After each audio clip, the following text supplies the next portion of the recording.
Also zunächst mal habe ich mich ja mehr theoretisch mit dem Kapitalismus beschäftigt, da kannte ich ihn noch gar nicht. Sarah Wagenknecht ist 2024 eine der einflussreichsten politischen Persönlichkeiten in Deutschland. Ihre neu gegründete Partei BSW erreicht in Ostdeutschland zwischen 15 und 20% der Wählerstimmen. Die ehemalige ostdeutsche Politikerin, die im Jahr 2023 rund 750.000 € an Buch- und Vortragshonoraren verdient hat, hat sich erfolgreich eine einzigartige politische Nische geschaffen, indem sie linke Wirtschaftspolitik mit konservativen sozialen Werten verbindet. Doch während ihr politischer Stern mit landesweiten Umfragewerten von 9% weiter aufgeht, hat ihr Privatleben eine unerwartete Wendung genommen. Nach einer jahrzehntelangen Ehe, die 2014 begann, nachdem sie zuvor mit Ralf Thomas Niemeyer verheiratet war und 2013 endete, hat Wagenknechts Beziehung zu Oscar Lafontaine einen Wendepunkt erreicht, den viele Beobachter insgeheim schon vermutet hatten. Bleiben Sie also dran, denn was Sie uns mitteilten, war verletzlich, ehrlich und etwas, das wir nicht kommen sahen. Sarah Wagenknecht trifft Oscar Lafontaine. Das politische Bündnis zwischen Sarah Wagenknecht und Oscar Lafontaine begann in der turbulenten Landschaft der deutschen Politik nach der Wiedervereinigung und entwickelte sich schließlich zu einer sowohl persönlichen als auch ideologischen Partnerschaft, die die linke Bewegung des Landes neu gestalten sollte. Wagenknecht wurde 1969 in Jena, Ostdeutschland, geboren und wuchs bei ihrer alleinerziehenden Mutter in Ostberlin auf. Nach der deutschen Wiedervereinigung im Jahr 1990, ein Ereignis, das sie und andere als Annexion durch den Westen empfanden, trat sie in die Politik ein und gehörte dem extrem linken Flügel der deutschen Politik an.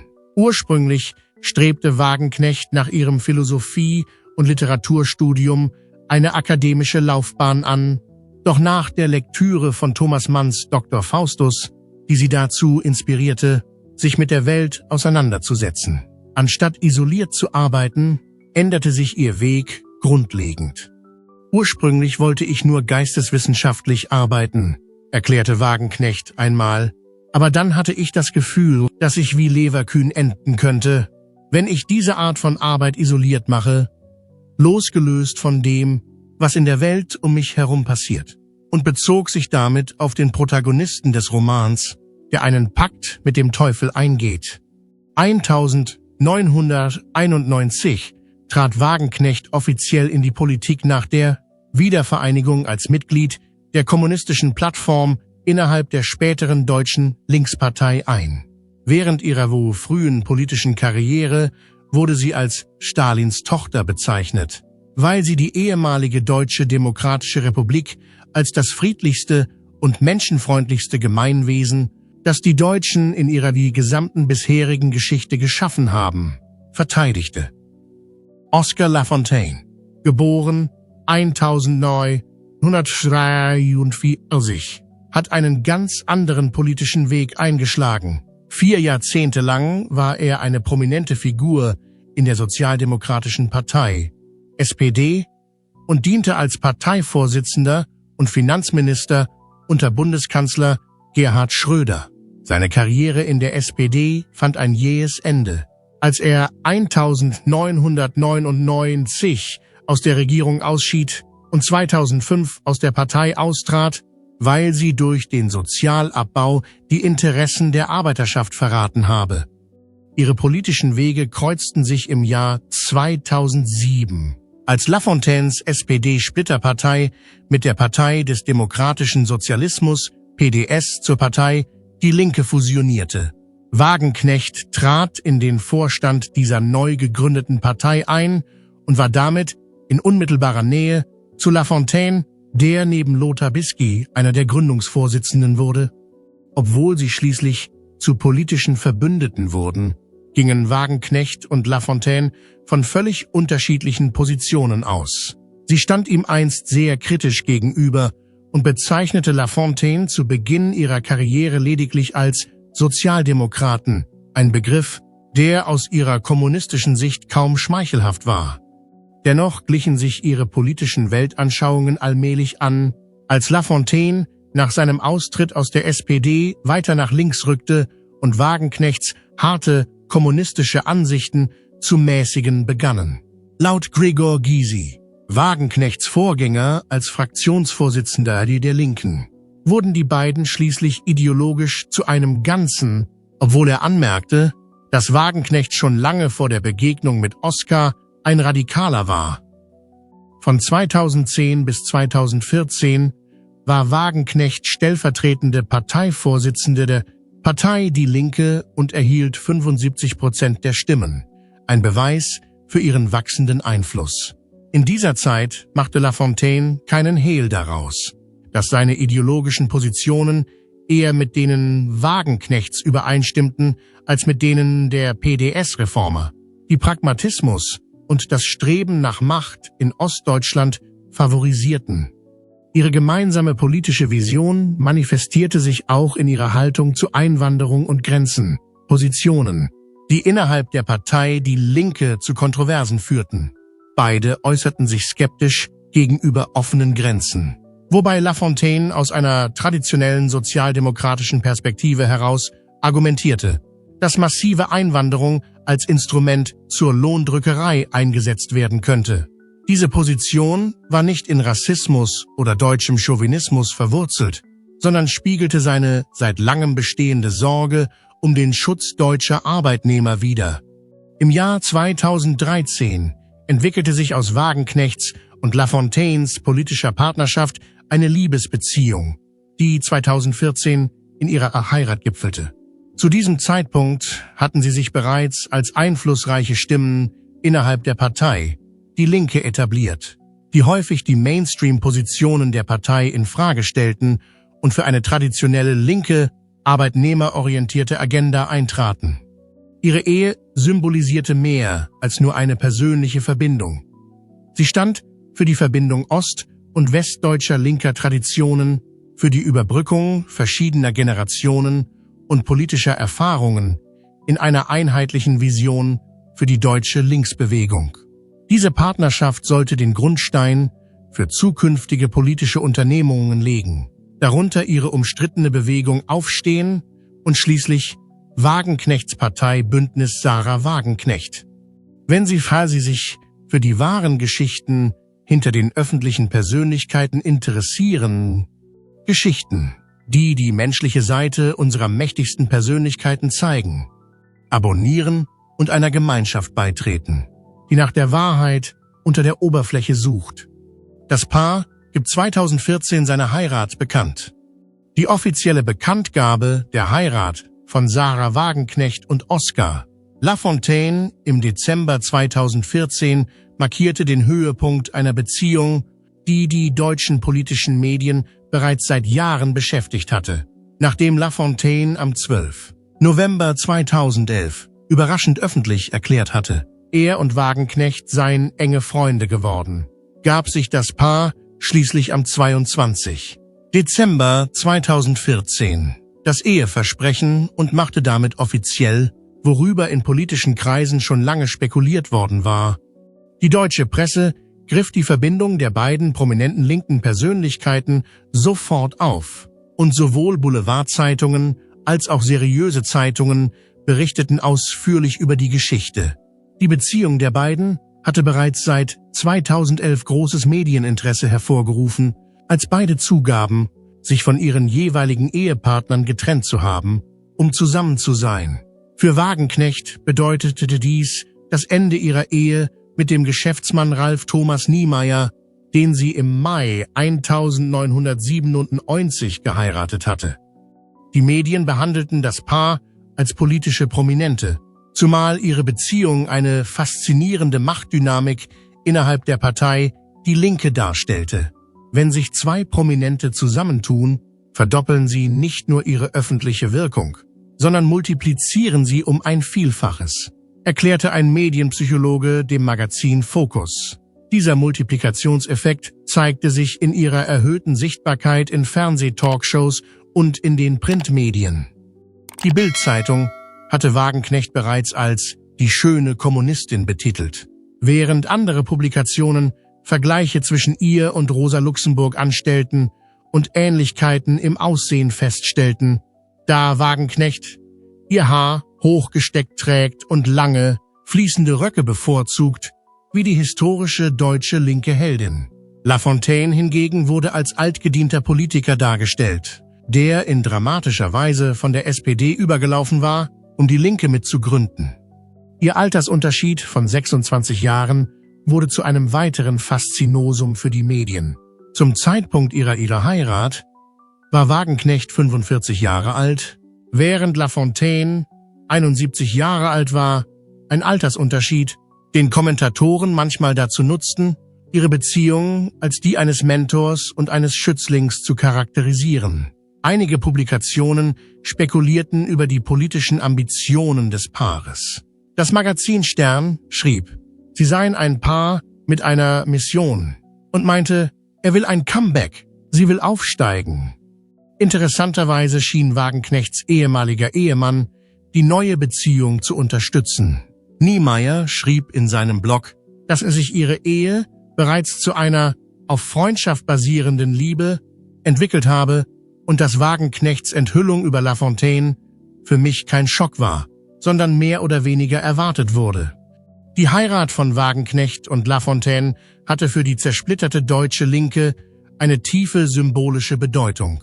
Im Grunde stellte sie eine Verbindung zwischen Ost und West dar. Wagenknecht, die aus der ehemaligen DDR stammte, verkörperte die kommunistische Tradition Ostdeutschlands, während Lafontaine, der aus dem westlichen Saarland stammte, die Abkehr der traditionellen Sozialdemokratie von der zentristischen Ausrichtung der SPD repräsentierte. Ihre Partnerschaft überbrückte nicht nur geografische, sondern auch generationsbedingte Unterschiede. Wagenknecht, Jahrgang 1969, ist im Sozialismus in Ostdeutschland aufgewachsen und hat dessen Zusammenbruch miterlebt, während Lafontaine, Jahrgang 1943, vor seinem dramatischen Ausstieg jahrzehntelang als führende Persönlichkeit der SPD in der westdeutschen Politik unterwegs war. Für viele Beobachter symbolisierte das Paar die Möglichkeit einer geeinten linken Bewegung, die das politische Establishment in Deutschland herausfordern kann. Nach dem jahrelangen Rückgang der Popularität der Partei, die Linke, sie war in Umfragen von fast 12% bei der Bundestagswahl 2009 auf 8% gefallen, hofften viele Linke, dass das Bündnis Wagenknecht-Lafontaine die Aussichten der Bewegung wiederbeleben würde. Darüber hinaus positionierten sie sich durch ihre gemeinsame Kritik an der EU-Politik und die Verteidigung der Positionen Russlands in der internationalen Politik als unverwechselbare Stimmen innerhalb der deutschen Linken. Gleichzeitig machte ihre Ehe aber auch die ideologischen Spannungen innerhalb der Partei Die Linke selbst deutlich. Das Paar positionierte sich oft gegen den Mainstream der Partei, insbesondere in Bezug auf Einwanderung und Grenzen. Beide äußerten sich skeptisch gegenüber einer Politik der offenen Grenzen, die ihrer Meinung nach die Löhne der deutschen Arbeitnehmer untergraben könnte. Letztendlich wurde durch die Heirat die nach Meinung vieler mächtigste linke politische Partnerschaft in Deutschland begründet, die 2008 die Bewegung Aufstehen, die ins Leben gerufen und schließlich zur Gründung des Bündnisses Sarah Wagenknecht geführt hat und damit die Landschaft der deutschen Linkspolitik für die kommenden Jahre neu gestaltet hat. Oskar Lafontaine unterstützt den Aufstieg von Wagenknecht. Während ihrer politischen Partnerschaft wurde Oskar Lafontaine zu einem entscheidenden Unterstützer von Sarah Wagenknechts Aufstieg in der deutschen Politik. Ihr Bündnis war mehr als eine Ehe. Es war eine strategische politische Partnerschaft, die letztlich die linke Landschaft in Deutschland umgestaltete. Innerhalb der Partei Die Linke war Lafontaine ein mächtiger Verbündeter, der sich konsequent für Wagenknechts Positionen einsetzte. Als Co-Vorsitzender der Partei von 2007 bis 2010 übte er erheblichen Einfluss aus und nutzte sein politisches Kapital, um ihr Ansehen innerhalb der Organisation zu erhöhen. Seine Unterstützung erwies sich als entscheidend, als Wagenknecht sich um Führungspositionen bemühte, einschließlich ihrer Wahl zur stellvertretenden Vorsitzenden der Partei Die Linke 2010. Lafontaines Rückhalt wurde 2015 noch deutlicher, als Wagenknecht und Dietmar Bartsch zu Co-Vorsitzenden der Bundestagsfraktion der Partei gewählt wurden. Zu diesem Zeitpunkt hatte sich Lafontaine offiziell von den Führungsaufgaben auf Bundesebene zurückgezogen, blieb aber eine einflussreiche Stimme innerhalb der Partei und verteidigte Wagenknecht häufig gegen interne Kritik. Ihre ideologische Übereinstimmung bildete die Grundlage für ihre politische Partnerschaft. Als Wagenknecht wegen ihrer Positionen zur Einwanderung und ihrer Kritik an den sogenannten Lifestyle-Linken innerhalb der Linken zunehmend auf Widerstand stieß, blieb Lafontaine ihr treuer Verteidiger.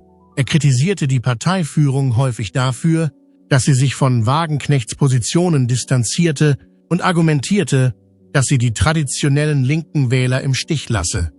Lafontaine spielte auch eine wichtige Rolle hinter den Kulissen bei der Gründung der Bewegung Aufstehen im Jahr 2018, die Wagenknecht ins Leben rief, um Unterstützung für linke Politik außerhalb der traditionellen Parteistrukturen zu sammeln.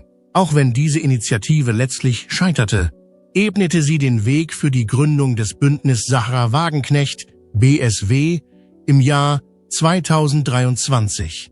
Paradoxerweise schuf Lafontaines allmählicher Rückzug aus der Spitzenpolitik Raum für Wagenknecht, um sich als unabhängige politische Kraft zu etablieren. Seine Entscheidung, 2009 aus dem Bundestag auszuscheiden und sich auf die saarländische Landespolitik zu konzentrieren, markierte den Beginn dieses Übergangs. 2017 schränkten gesundheitliche Probleme Lafontaines politische Aktivitäten weiter ein. Nach einer Krebsbehandlung reduzierte er seine öffentlichen Auftritte deutlich, blieb aber bis 2022 Oppositionsführer im saarländischen Landtag. Dieser Teilrückzug ermöglichte es Wagenknecht, aus seinem Schatten herauszutreten und ihr eigenes politisches Profil zu entwickeln. Die gesundheitlichen Probleme, die Lafontaine dazu zwangen, sein politisches Engagement einzuschränken, beschleunigten ungewollt Wagenknechts Unabhängigkeit. Während er sich von einer Krebsoperation erholte, wurde sie zunehmend zum öffentlichen Gesicht ihrer gemeinsamen politischen Positionen. Ihre Medienpräsenz nahm deutlich zu. Häufige Auftritte in politischen Talkshows und steigende Buchverkäufe machten sie zu einer prominenten Stimme in der deutschen Politik. Darüber hinaus scheint Lafontaines Erfahrung in der Parteipolitik. Er hat aus erster Hand erfahren, wie sich etablierte Parteien gegen interne Reformen wehren können, die Strategie des Paares beeinflusst zu haben. Seine Sichtweise scheint Wagenknechts endgültige Entscheidung beeinflusst zu haben, sich von der Partei Die Linke zu lösen und den BSW als neue politische Kraft zu gründen. Im Januar 2022 kündigte Lafontaine kurz vor der saarländischen Landtagswahl drastisch seine Mitgliedschaft in der Partei Die Linke mit der Begründung, die Partei habe sich von ihren Gründungsprinzipien entfernt. Dieser symbolträchtige Akt gab Wagenknecht im Wesentlichen die politische Erlaubnis, selbst mit der Partei zu brechen, was sie schließlich im Oktober 2023 tat. Während dieses Übergangs unterstützte Lafontaine weiterhin Wagenknechts politische Vision, während er nach und nach das Rampenlicht abgab. In zahlreichen Interviews drückte er sein Vertrauen in ihre Führungsqualitäten aus und übertrug damit seine politische Legitimität auf ihre neue Bewegung. Sein Rückzug bot Wagenknecht somit sowohl die praktische Möglichkeit als auch die politische Rechtfertigung, sich als unbestrittene Anführerin einer neuen linken Kraft in der deutschen Politik zu etablieren. Wie ihre Ehe die Gründung der BSW beeinflusst hat. Die Gründung von Bündnis Sahra Wagenknecht, BSW, im Jahr 2023 war der Höhepunkt der jahrelangen politischen Zusammenarbeit von Wagenknecht und Lafontaine. Ihre jahrzehntelange Ehe bildete sowohl die persönliche Grundlage als auch den politischen Rahmen, auf dem diese neue Partei aufgebaut wurde, die einen bedeutenden Wandel in der politischen Landschaft Deutschlands markierte. Der BSW entstand aus einer gemeinsamen politischen Philosophie, die Wagenknecht und Lafontaine im Laufe ihrer gemeinsamen Jahre entwickelt hatten. In Wirklichkeit spiegeln viele der Kernpositionen der BSW politische Ideen wider, die das Ehepaar schon seit Jahren vertrat, was sie oft in Konflikt mit der Führung der Partei Die Linke brachte. Als Wagenknecht die Partei im Januar 2024 offiziell aus der Taufe hob, wurde der Einfluss von Lafontaines politischer Erfahrung in ihrem pragmatischen Ansatz zur Koalitionsbildung und Wähleransprache deutlich. Lafontaines Erfahrung im Parteiaufbau. Er hatte 2007 bei der Gründung der Partei Die Linke mitgewirkt, war von unschätzbarem Wert für den Aufbau der BSW-Struktur. Schon der Name der Partei spiegelt die einzigartige politische Partnerschaft der beiden wider. Obwohl nur Wagenknechts Name im Titel auftaucht, trägt das Programm unverkennbar die Handschrift von Lafontaines politischer Philosophie, insbesondere in Bezug auf die wirtschaftliche Souveränität und die Kritik an der NATO. Das Gründungsdokument des BSW, Vernunft und Gerechtigkeit, formulierte eine Vision, die beide seit Jahren gemeinsam vertreten hatten. In diesem Manifest wurden klassische linke Wirtschaftspositionen betont, während gleichzeitig konservativere Positionen zu Einwanderungs- und Kulturfragen eingenommen wurden, eine Kombination, die ihre gemeinsame Überzeugung widerspiegelt, dass die traditionelle Linke ihre Arbeiterbasis im Stich gelassen hat. Vor der offiziellen Gründung der BSW verbrachten Wagenknecht und Lafontaine Monate damit, die Gründung der Partei zu planen. Ihr Haus im saarländischen Merzig wurde zum informellen Hauptquartier für Planungssitzungen mit engen politischen Verbündeten. Unabhängig von seiner offiziellen Rolle lieferte Lafontaine entscheidende Hinweise zur Organisationsstruktur und zur politischen Botschaft. Das Paar praktizierte eine Arbeitsteilung, die ihre jeweiligen Stärken nutzte. Wagenknecht wurde mit ihrer Medienpräsenz und ihrem wirtschaftlichen Sachverstand das öffentliche Gesicht der Bewegung. Lafontaine hingegen arbeitete mit seiner jahrzehntelangen politischen Erfahrung vor allem hinter den Kulissen, um die Strategie zu gestalten und sein umfangreiches politisches Netzwerk zu nutzen. Ihre Zusammenarbeit erstreckte sich auch auf die Erarbeitung des Parteiprogramms, zu dessen Entwicklung beide maßgeblich beitrugen. Im Vergleich dazu konzentrierte sich Wagenknecht auf die Wirtschaftspolitik und die Kritik an der Lifestyle-Linken, während Lafontaines Einfluss vor allem in den Positionen der Partei zu den internationalen Beziehungen und zur Europapolitik deutlich wurde. In ihren strategischen Entscheidungen spiegeln sich die Lehren aus früheren politischen Unternehmungen wider, insbesondere aus der gescheiterten Aufstehenbewegung von 2018. Vor allem haben sie verstanden, wie wichtig die organisatorische Infrastruktur ist, da sie gesehen haben, wie Aufstehen ohne angemessene Parteistrukturen gescheitert ist. Dieses Mal sorgten sie dafür, dass die BSW von Anfang an über das notwendige organisatorische Fundament verfügte. Die politische und persönliche Partnerschaft des Paares brachte schließlich eine Partei hervor, die in vielerlei Hinsicht den Höhepunkt ihres gemeinsamen politischen Weges darstellt. Die BSW verkörpert sowohl Wagenknechts öffentliches Profil als auch Lafontaines strategischen Scharfsinn, ein politisches Projekt, das auf ihrer jahrzehntelangen Ehe und ihrer gemeinsamen Vision für die politische Zukunft Deutschlands beruht. In den letzten Jahren gibt es Anzeichen für eine gewisse Distanz. Trotz ihres starken politischen Bündnisses und ihrer Ehe haben sich Sarah Wagenknecht und Oskar Lafontaine in den letzten Jahren immer mehr voneinander entfernt. Ihr einst gemeinsames Auftreten in der Öffentlichkeit wich allmählich getrennten politischen Wegen und divergierenden Äußerungen, was Spekulationen über ihre berufliche und persönliche Beziehung nährte.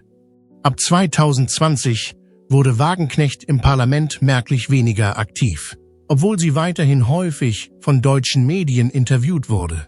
Diese reduzierte parlamentarische Präsenz bedeutete eine Abkehr von ihrer zuvor viel beachteten Rolle als Fraktionsvorsitzende. Im November 2019 hatte sie ihren Rücktritt von dieser Führungsposition angekündigt und als Hauptgrund ein Burnout angegeben. Zu Beginn desselben Jahres, im März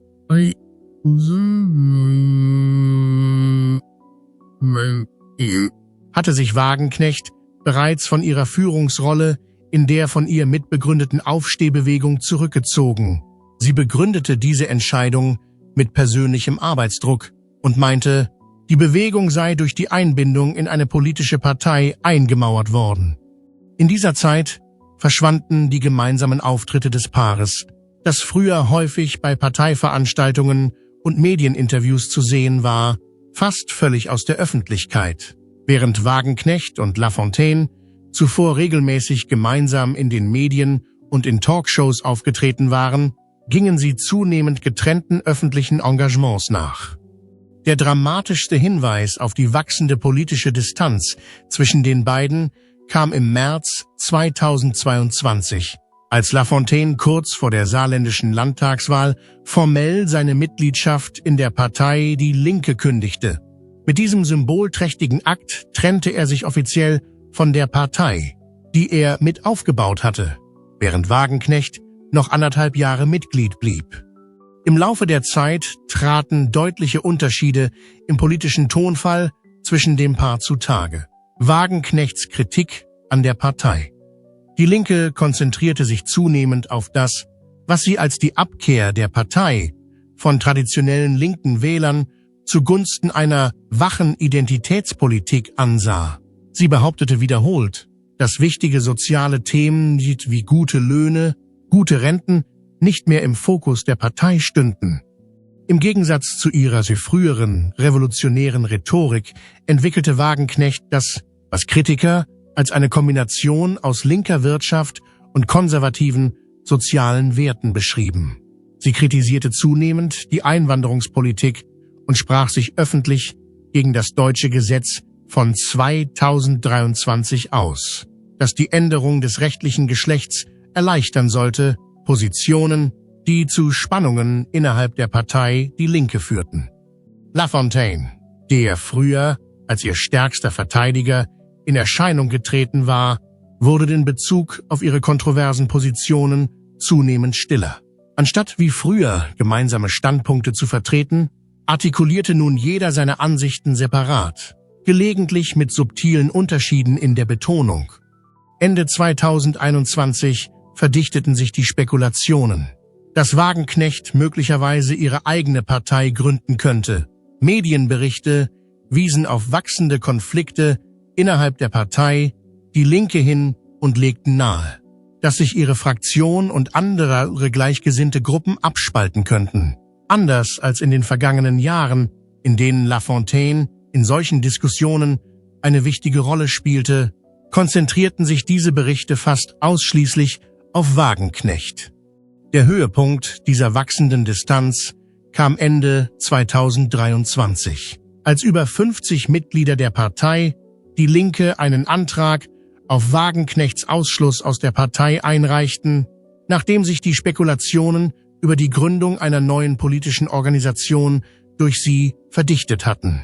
Im Januar 2024 wurde ihre neue Partei offiziell aus der Taufe gehoben, mit deutlich weniger öffentlichem Engagement von Lafontaine, als man aufgrund ihrer früheren politischen Zusammenarbeit hätte erwarten können. Ehepaar bestätigt Trennung nach 10 Jahren. Nach einem Jahrzehnt der Ehe, das die deutsche Linkspolitik geprägt hat, gaben Sarah, Wagenknecht und Oskar Lafontaine am 12. April 2025 plötzlich ihre Trennung bekannt und bestätigten sie offiziell. Die Enthüllung erfolgte in einer entscheidenden Phase für Wagenknechts neu gegründete Partei BSW, die in ganz Deutschland auf dem Vormarsch war. In einer kurzen, aber sorgfältig formulierten Erklärung, die durch ihren gemeinsamen Sprecher veröffentlicht wurde, bestätigte das politische Machtpaar, was viele enge Beobachter schon seit Monaten vermutet hatten. Nach 10 Jahren Ehe und vielen weiteren Jahren als politische Weggefährten haben wir uns entschlossen, getrennte Wege zu gehen, heißt es in der Erklärung, in der der gegenseitige Respekt trotz der Trennung betont wird.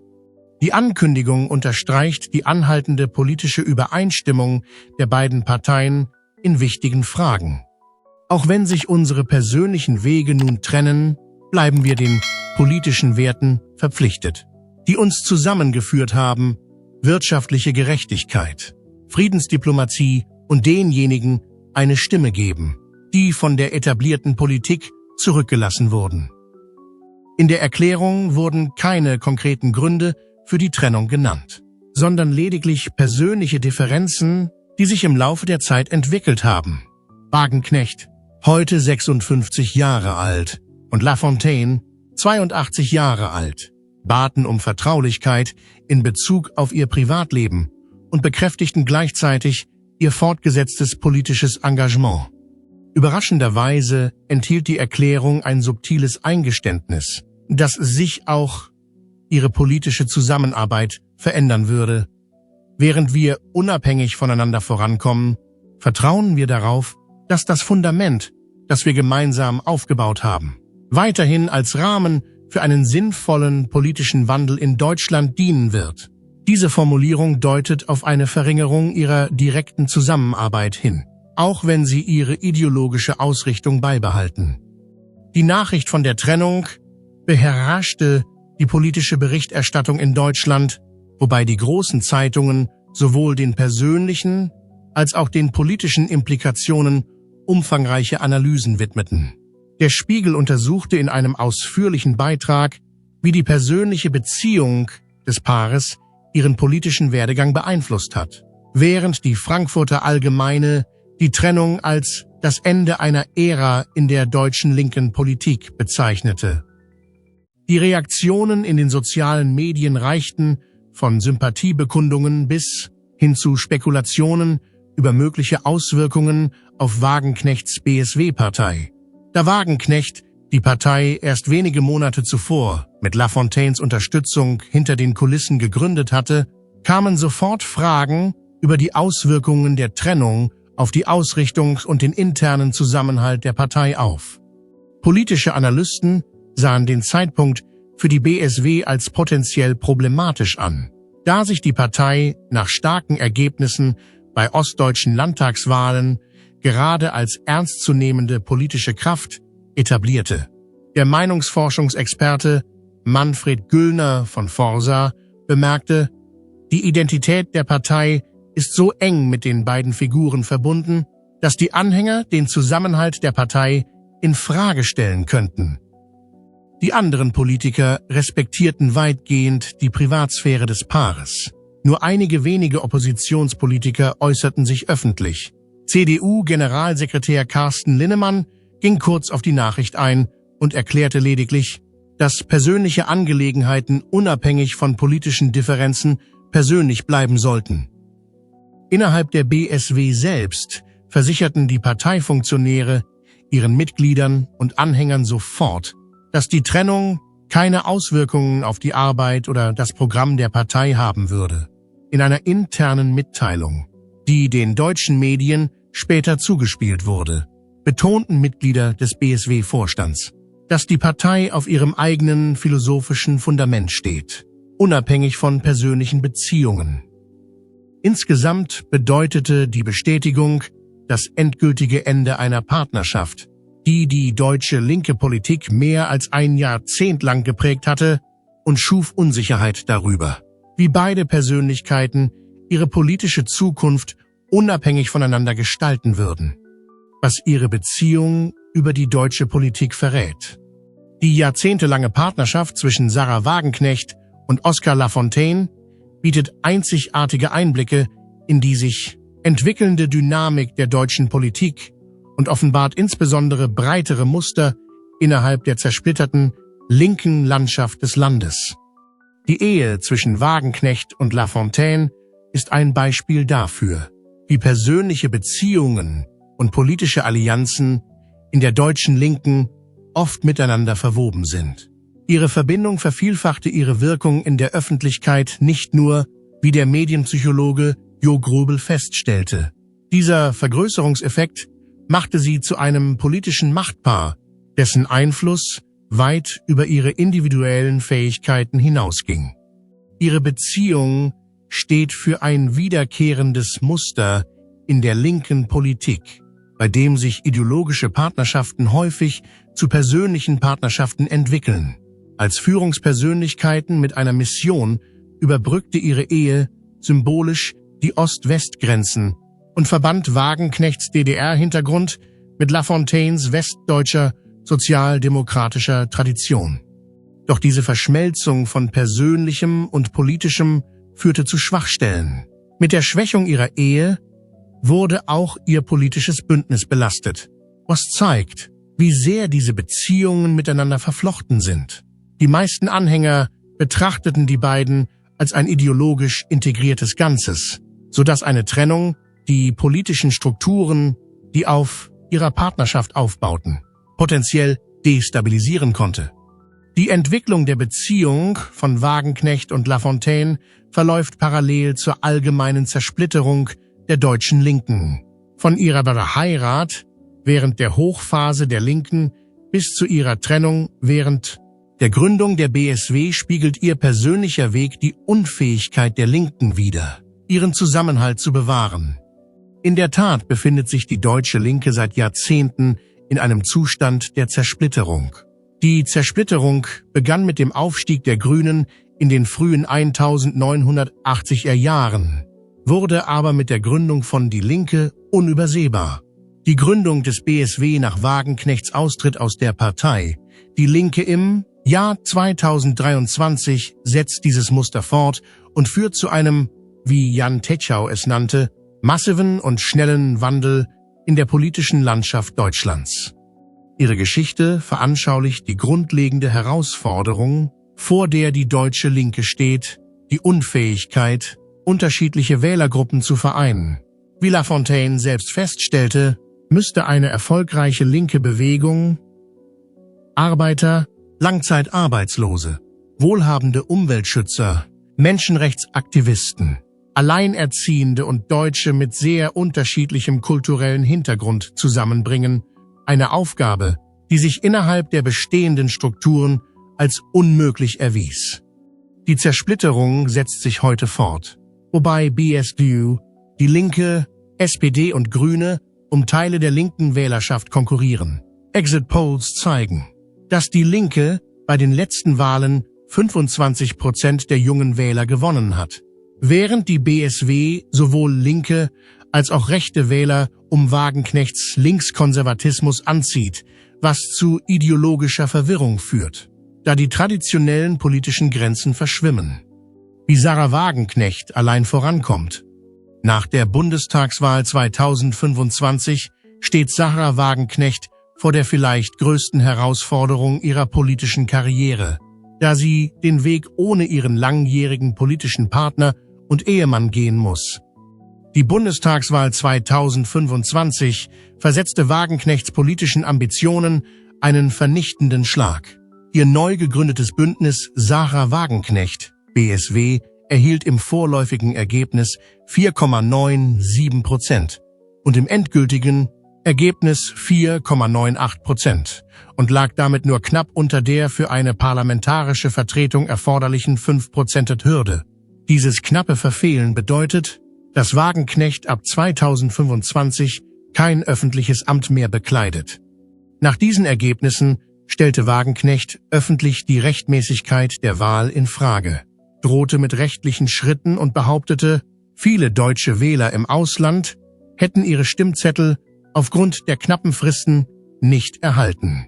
Auf einer Pressekonferenz nach der Wahl erklärte sie, angesichts des knappen Ergebnisses müssen wir die Rechtmäßigkeit dieser Wahl prüfen. Dennoch steht das enttäuschende Abschneiden des BSW auf Bundesebene in krassem Gegensatz zu seinen früheren Erfolgen in Ostdeutschland. Noch wenige Monate vor der Bundestagswahl hatte die Partei mit 10–15% der Stimmen in Brandenburg, Sachsen und Thüringen beeindruckende regionale Ergebnisse gefeiert. Bundesweite Umfragen sahen die BSW damals bei etwa 10%. Von nun an muss Wagenknecht ihren politischen Kurs unabhängig bestimmen. Politische Analysten diskutieren derzeit, ob sie sich vorübergehend aus dem politischen Leben zurückziehen oder sich auf die Stärkung der Position des BSW in den ostdeutschen Landesregierungen konzentrieren sollte, wo die Partei weiterhin einflussreich ist. Diese einzigartige Positionierung führt zu dem, was ein Analyst als linken Konservatismus bezeichnete, der sowohl Wähler aus traditionellen linken als auch rechten Wählergruppen anzieht. Interessanterweise zeigten die Wahltagsbefragungen, dass die BSW nicht, wie ursprünglich erhofft, vor allem von ehemaligen AfD-Wählern unterstützt wurde, sondern von ehemaligen Sozialdemokraten 440.000, ehemaligen Nichtwählern 400.000 und ehemaligen Anhängern der Linkspartei 350.000. Derzeit hat Wagenknecht ihre langfristigen Pläne nicht offengelegt, obwohl einige Beobachter vermuten, dass sie auf ein mögliches Comeback bei der Bundestagswahl 2029 hinarbeiten könnte. Der Politikwissenschaftler Philipp Tomacek sagte dazu, es gibt sicherlich Möglichkeiten, sich zu regenerieren und neue Kräfte zu finden, aber sie werden neue Themen finden müssen. Glauben Sie, dass eine solche Ehrlichkeit Personen des öffentlichen Lebens sympathischer machen kann oder schadet sie ihrem Image? Sagen Sie es uns in den Kommentaren. Wenn Sie diese Geschichte berührt hat, geben Sie ihr ein Like, teilen Sie sie mit jemandem, der sie hören muss. Und vergessen Sie nicht, sich für weitere Geschichten anzumelden, die die Wahrheit hinter dem Rampenlicht enthüllen.